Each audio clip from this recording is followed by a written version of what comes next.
എന്തും അനുഭവട്ടെ.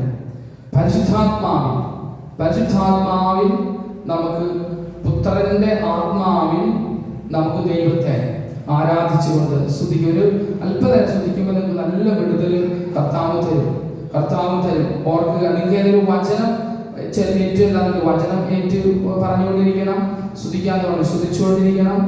കൃപ കിട്ടും. അതിൻ്റെ പാട്ട് പാടാനായിട്ട് ഏതെങ്കിലും ഒരു പാട്ട് നിങ്ങൾക്ക് പരിശുദ്ധാത്മാവ് തരികയാണെങ്കിൽ അത് ചെയ്യണം. നമ്മൾ കൂടുമ്പോഴും ഇങ്ങനെയാണ് വചനം പറയുന്നത്.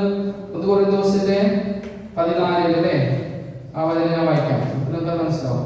1 കൊരിന്തോസ് 14:25. സഹോദരയാകെ എന്ത് വേണം? നമ്മൾ സമ്മേളിക്കുമ്പോൾ ഓരോരുത്തർക്കും ഒരു സങ്കീർത്തനമോ സാരോപദേശമോ വെളിപാടോ ഭാഷയോ വ്യാഖ്യാനമോ ഉണ്ടായിരിക്കട്ടെ, വേദം ആത്മീയ ഉത്കർഷത്തിനായി ഉപയോഗപ്പെടുത്തുകയും ചെയ്യും.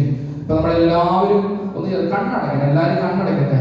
സാധിക്കുന്നത് പോലെ കണ്ണുകൾ അടച്ച്, സാധിക്കുമെങ്കിൽ കരങ്ങളെല്ലാം ഉയർത്തി, അതുകൊണ്ട് സ്വാതന്ത്ര്യം പോലെ ഉയർത്തിയും താഴ്ത്തിയും മുട്ടുകുത്തിയോ ആരെയും നോക്കാതെ അല്പനേരം അത് ആരാധനയിലേക്ക് പ്രവേശിക്കുന്നത് നമുക്കത് ചെയ്യാൻ പറ്റും. ഇപ്പൊ തന്നെ നമ്മുടെ ബന്ധങ്ങൾ അഴിക്കട്ടെ. ആരാധന കർത്താവ് ഞങ്ങൾ കൂടിയിരിക്കുന്ന ഈ പ്രാർത്ഥനാ ഹോളിൽ ഇതിന് ചുറ്റും മാലാഖമാരുടെ കാവലുകൾ യേശുവിന്റെ രക്തം കൊണ്ട് ഈ കൂട്ടായ്മയെ കഴിയും. ഇവിടെ ശരീരത്തെ, മനസ്സിനെ, ബുദ്ധിയെ, ഓർമ്മയെ, ചിന്തകളെ എല്ലാം ഈശ്വരൻ രക്തം കൊണ്ട് കഴിയുന്നു. യേശുവിന്റെ രക്തം കൊണ്ട് കഴിയുന്നു. ഹല്ലേലൂയ, ഹല്ലേലൂയ, ഹല്ലേലൂയ, ഹല്ലേലൂയ. ബുദ്ധിശക്തി, എതിർ ചിന്തകൾ, ഹല്ലേലൂയ, ഹല്ലേലൂയ, ഹല്ലേലൂയ, ഹല്ലേലൂയ. തെറ്റായ അറിവുകൾ, തെറ്റായ കാഴ്ചകളിലൂടെ, തെറ്റായ കേൾവികളിലൂടെ വചനം സ്വീകരിക്കാൻ കഴിയാത്ത ചിന്തത്തിൽ അടങ്ങപ്പെട്ടിരിക്കുന്ന ഹൃദയങ്ങൾ തുറക്കണമെന്ന്. ഹല്ലേലൂയ, ഹല്ലേലൂയ, ഹല്ലേലൂയ, ഹല്ലേലൂയ. അമ്മേ മാതാവേ, പരിപാലനമേ, അമ്മയുടെ ശരിക്കുള്ള സാന്നിധ്യത്തിലുള്ള പരമസ്ഥിതാവേ ഇസ്ലാമികമായ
Yeah.